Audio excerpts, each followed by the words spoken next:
Translux in die kombuis in. Tuimeldroër, wasmasjien, skottelgoedwasser,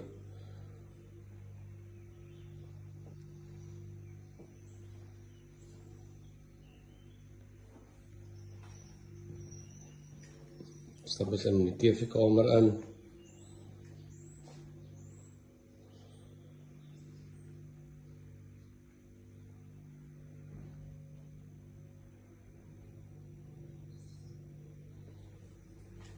Stap ons uit in die braai area in.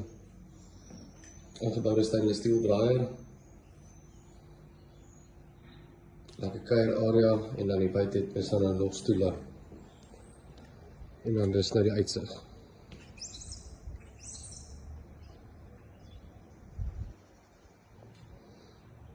Kom daar het van hierdie stekkerdoors ingesit so die hele vertrek oop of toe maak.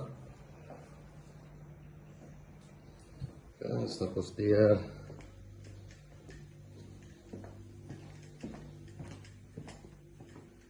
Ga die onderste slaapkamer toe. Sy badkamer en die ander kamer. Bad in die stort.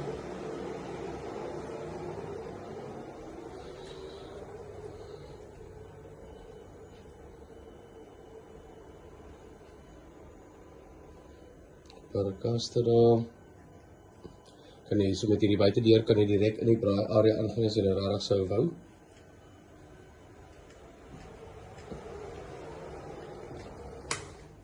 So moet hier is 'n stoorkamertjie. So maar net plek waar mens alles kan ingooi of mens kan dit dan nou omskep in 'n spens.